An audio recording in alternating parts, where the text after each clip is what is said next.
Do I look like I just woke up? Because, do I look like I just woke up? It's probably because I just woke up. That's right, people. I just woke up. It's Saturday here on Logan Life. I gotta do that 12-hour night shift today. So, around the previous video, I talked about how I'm not gonna get VR because it's too spendy and blah blah blah. And yesterday, I got a call from my buddy because I was talking to him. He's like, "When you getting your Rift?" And I said, "I don't know if I can afford it now." At Staples, they had a deal on the mixed reality headset, the HP one, and he ended up picking that up for $300. And he tells me that. He's like, "Oh, well, I bought the HP VR headset, the Windows one. It's called mixed reality." He's like, and I've been playing all sorts of games with it. And he goes, "I don't know, it works pretty good." He goes, "I remember seeing one of your videos where you talked about how it has tracking issues." And he's like, "I think they fixed that problem." And I'm like, "How? They include sensors or something?" He goes, "No." He goes, "They did something software-wise." And I was like,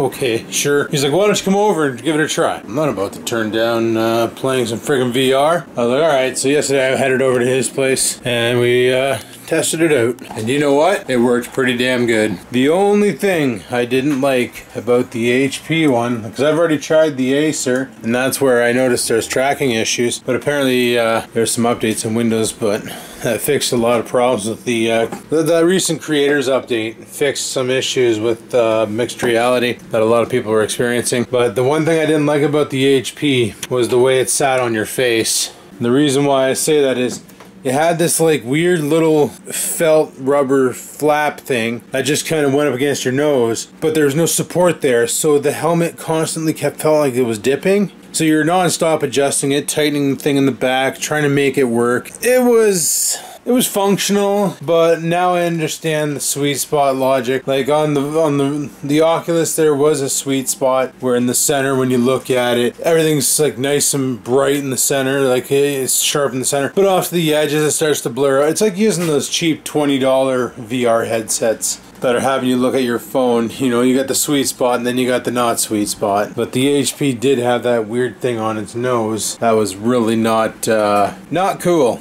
So he's like, well, he mentions another friend of ours. He's like, he went on Amazon, he bought the Lenovo Explorer, and he'd been over here. He was showing me how to set this thing up, and he said this is garbage compared to the Lenovo Explorer. He's like, Lenovo is just a way better setup. And I'm like, how can that be? They're all the same, right? Well, I think I just broke my friggin' magic bullet. This shitty friggin' O-ring design that I don't know how the hell to get it back seated. It basically keeps falling out, and I just spilled coffee all the way through the unit because of a horrible O-ring design. I'm about ready to pitch this thing and go buy a new one. Like, it's such a pile. I don't understand how the O-ring doesn't fit. Like, did it stretch? What the hell? Piece of junk, if anything. But anyway, so I ended up calling about the VR thing. I ended up calling up my buddy and finding out where the hell he got his Lenovo from, because no shops in town sell the Lenovo.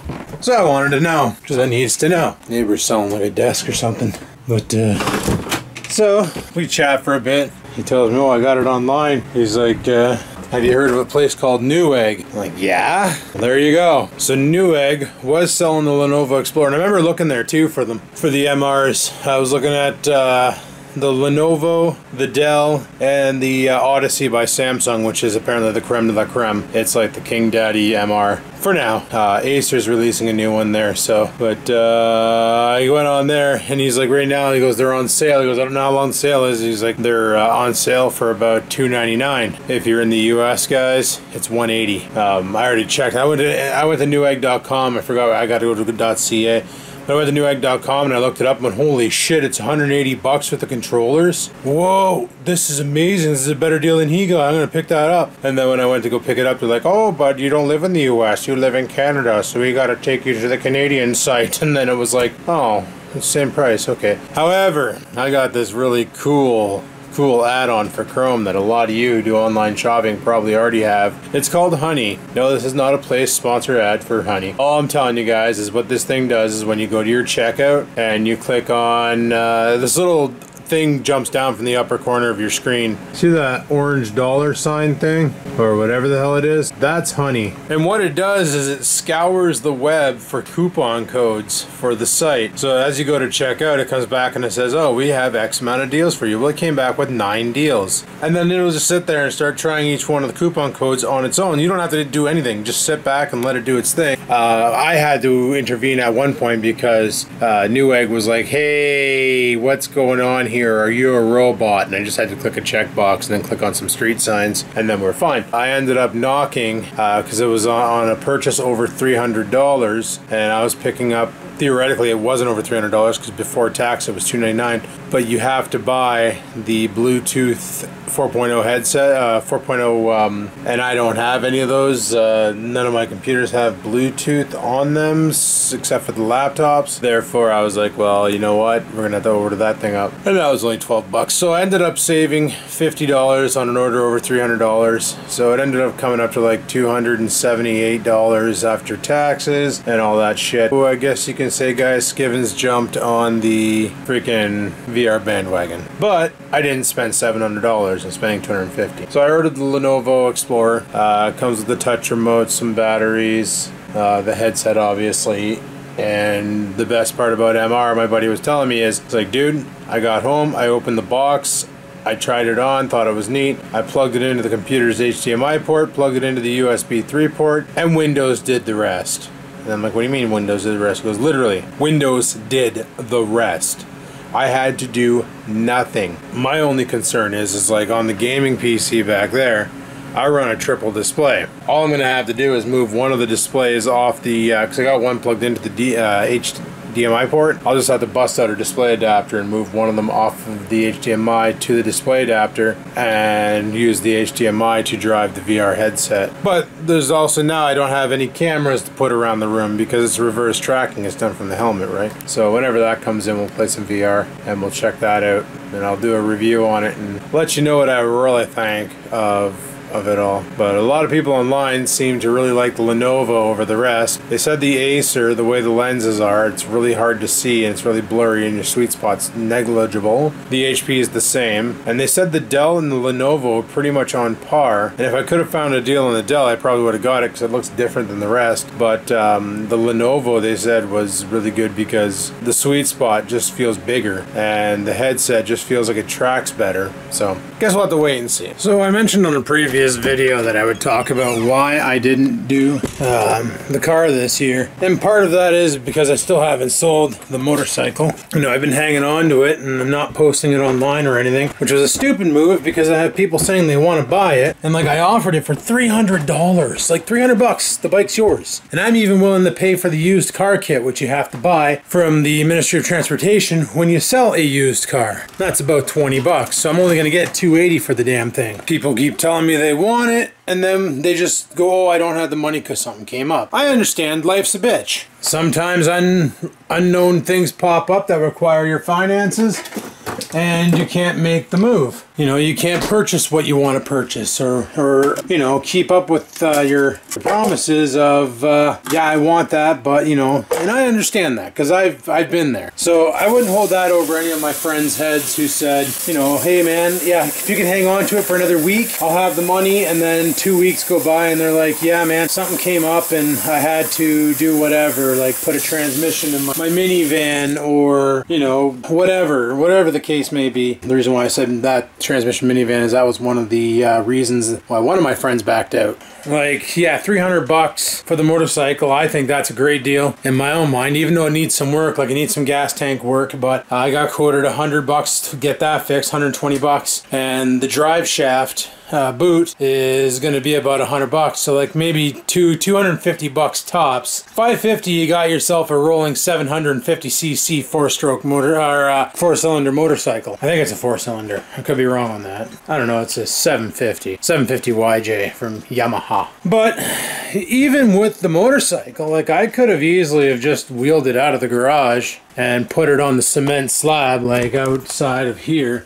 Like just put it here Oh yeah. And put the motorcycle cover on it. I got like an actual factory Yamaha motorcycle cover that is water resistant, weather resistant. You know, keeps the dust off of it when you're parking for the winter. Keeps any bullshit off of it if you have to park it outside because you don't have a garage and you're just parking in your driveway when you get home from stuff and things. So I could have easily have done that. The reason why I didn't is I'm going to explain something about being obese, being lazy, and having a shitty diet that might hit home for a lot of people who currently have a shitty diet and are obese and we're currently watching this video. Like, I'm still obese. Here, let me give you a weigh-in today. This is kind of cool. A lot of you are probably thinking I gained all the weight back from the fast. With all my clothes on, I'm 259.6, so I did not gain all my weight back. Now, keep in mind, I drank some water today, and also I had myself another mayonnaise egg. I don't know what to call those. Scrambled eggs with mayonnaise, if you will, for breakfast. I don't have any bacon. If I had bacon, I would have made bacon first and then scrambled the egg in the bacon grease, because that's, let me tell you, that's fantastic. I did it before without the mayonnaise. I could only imagine with the mayonnaise, it would make it so much better. So no, I didn't gain all the weight back. And I know if I tarps off, take off the tarps and drop the pants and just wore my Guitar Hero pants. I keep calling them Rockstar pants because I like Rockstar better than Guitar Hero.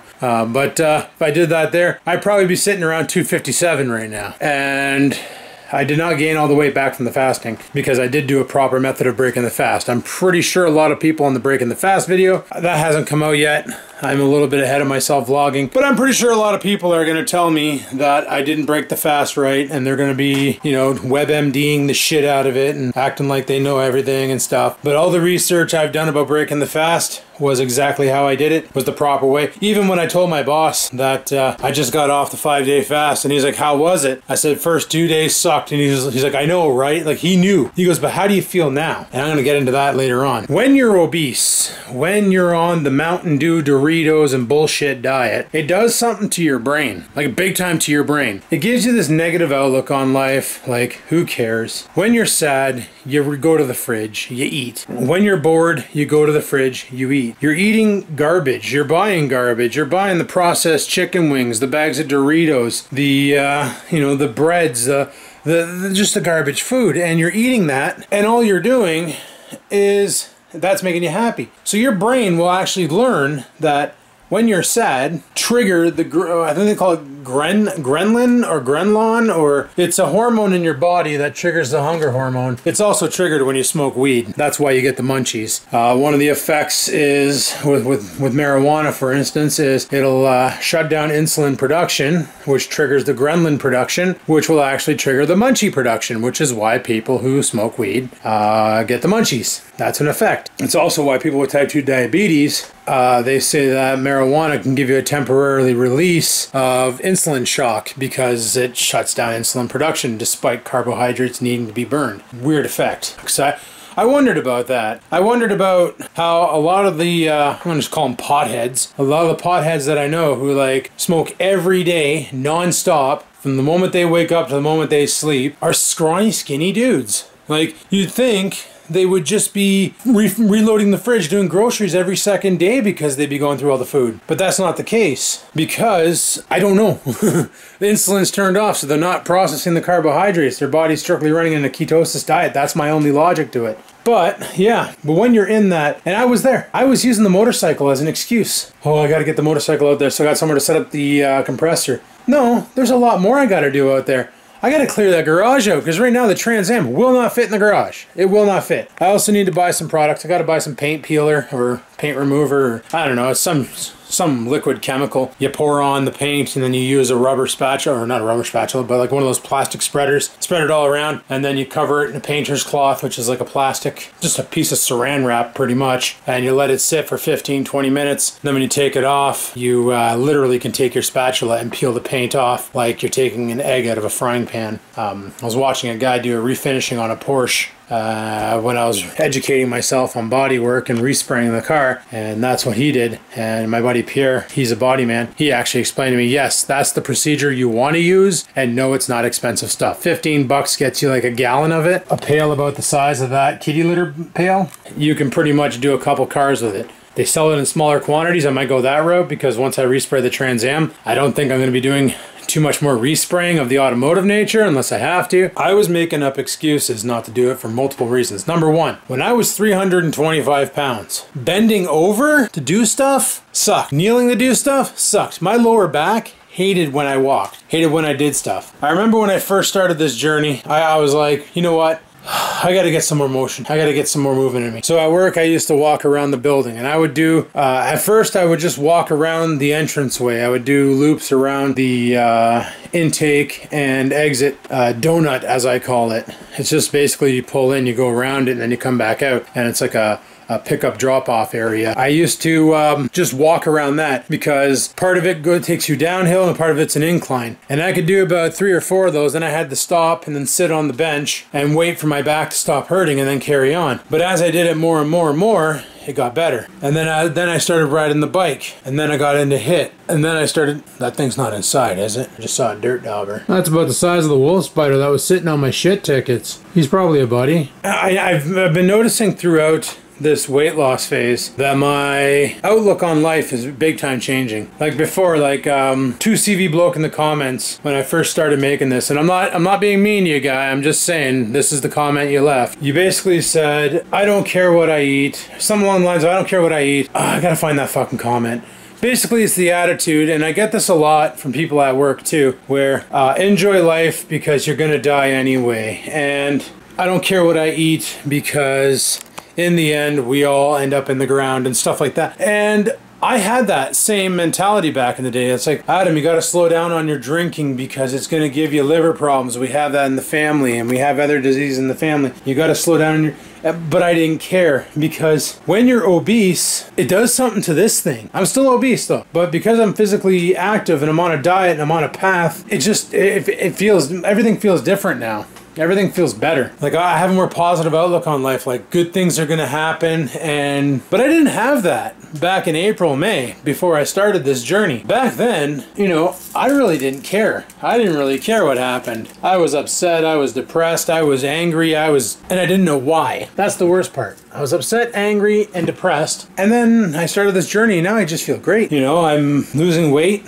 I'm able to do more. Like I mowed my lawn the other day and my back didn't try and fall out my ass, so that's perfect. Like literally my spine gets so bad I feel like I'm gonna poop it out. But I've been making up excuses for the main reason of one, painting that Trans Am is gonna require a lot of low angles and a lot of bending over and a lot of squatting, which when I was 325 pounds, no frickin' way in hell would I be able to bend over, squat, and hold that position comfortably while spraying. And number two, I gotta clear out the garage. And because I was obese, I was basically procrastinating doing that. Now we're coming into September. I don't know if anybody knows this, but already on the west coast of Canada, they got snow. We're getting some stupid warm weather out there right now. It's 28 degrees Celsius out, and they got snow in the Bertas. Like, just, okay, whatever. It is what it is. It's the season. Winter's coming. I don't really think doing the Trans Am this year is a good idea now. I waited too long. Instead of doing body work on the car, I'm gonna do body work on me. All this whole winter, all I'm gonna try and do is, you know, shed weight,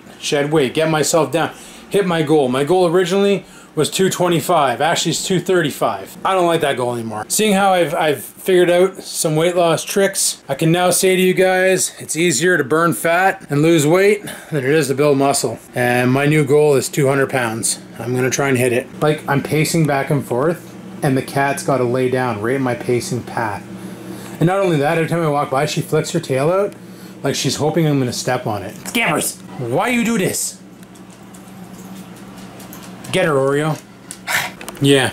Going back on the whole fasting thing, my boss asked me, like when I told him I did the 5-day fast, like he did the fat fast, he called it bulletproof fast, and I said, I tried looking it up and I couldn't find it, and then I realized it's actually called the fat fast. And he's like, oh, okay. And he's like, well, how do you feel? I said, very, very weird. I said, the first 2 days were hell on earth. And he's like, yeah, I know.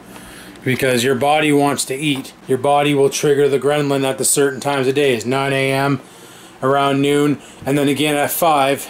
But when you get those hunger notifications, we'll call them, you don't need to eat. In about an hour or two, they go away. I'm gonna head upstairs where it's a little cooler because I got a fan on the window. And I can pace without the cat freaking getting in my way, me stepping on her tail and her freaking out. Something I've noticed, and I told him about this, is After the fast, I no longer get hungry. Ever since about day 4, day 5, something changed inside. The hunger feeling is gone. Like, I still eat food. I still have my eggs for breakfast. I'm not taking in that many calories. Right now my Fitbit is charging. But today all I had was a fat coffee and 2 eggs and 1 tablespoon of mayo. So I'm going to say that's about 500 calories. And I probably won't eat now until maybe later tonight, or I might not even bother. If I'm not hungry, I'm not going to eat because it's helping keep me in ketosis and burn off the unnecessary fats. And a lot of people think this fasting is very dangerous for you, but you can go ahead. Like, if you get hunger strikes while fasting, then definitely break the fast and start eating. Because if you're feeling pain, like if you feel discomfort as in hunger pains, that's one thing. If you're getting pains as in muscles are hurting or you're getting chronic headaches, that's a whole other ballgame. I never got that while fasting. Some people do. It's the way she goes. But I'm not hungry anymore. I have a whole different case of energy. Like, it feels different. And I find my sleep is a lot more solid, but not as long. Like, I only got about 6 hours last night, but I feel like I rested for 12. Like, I woke up today and I was a little groggy. My eyes were a little shitty and, you know, whatever. I got my coffee into me and then I felt great. But I find that sleeping is no problem. I used to have to take melatonin or medicinal marijuana to assist me in falling asleep. But that's not the case anymore. I lay down on the pillow, on the bed.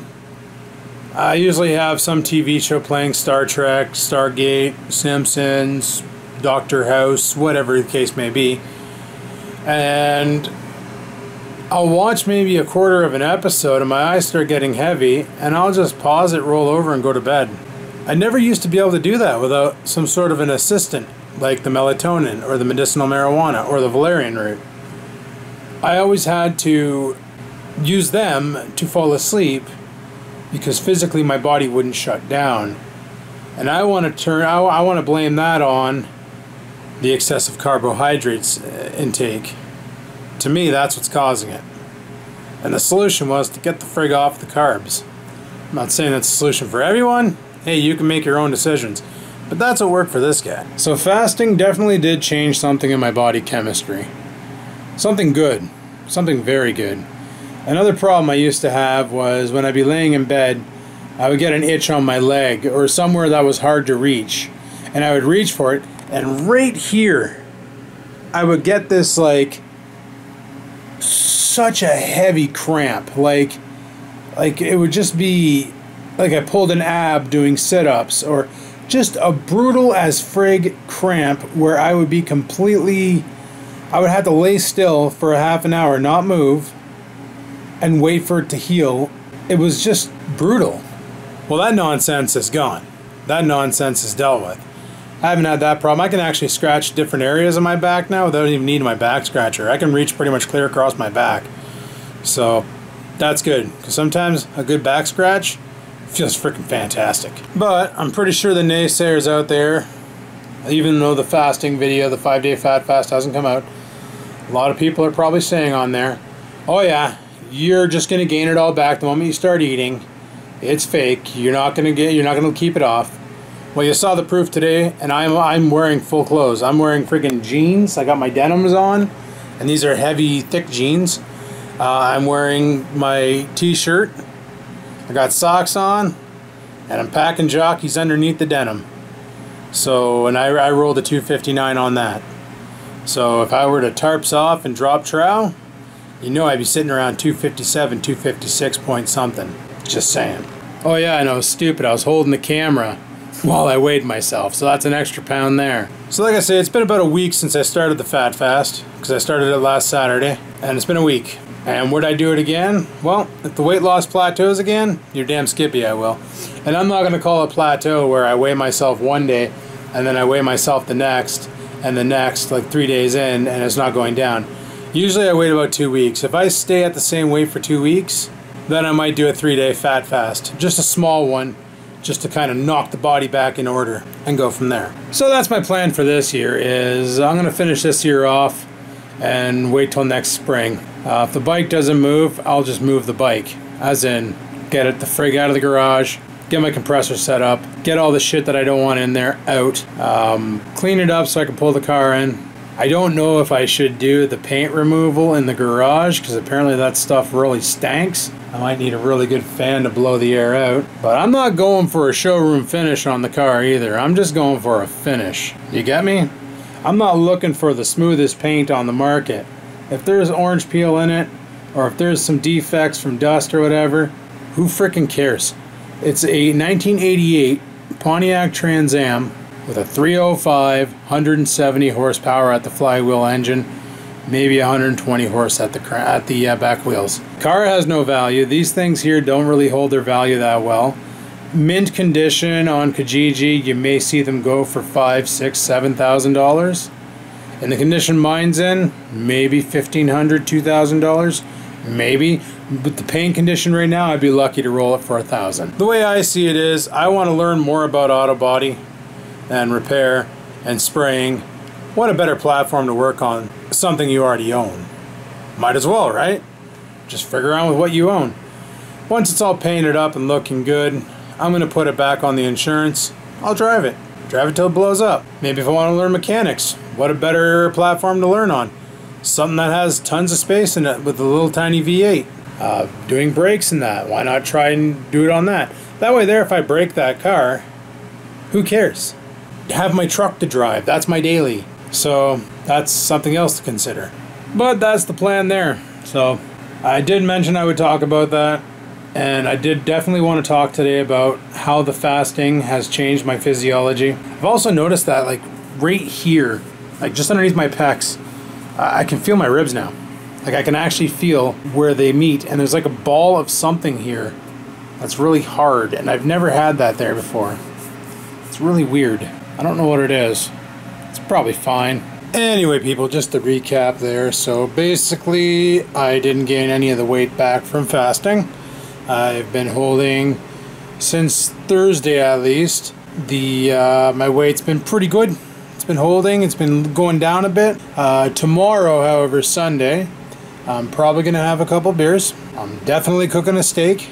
I'm having that for supper. And it's going to be freaking awesome. That's all I have to say about that. Oh yeah, and we dove into VR. So that should be here hopefully sometime next week. When we get that, there'll be a video on it. You know it.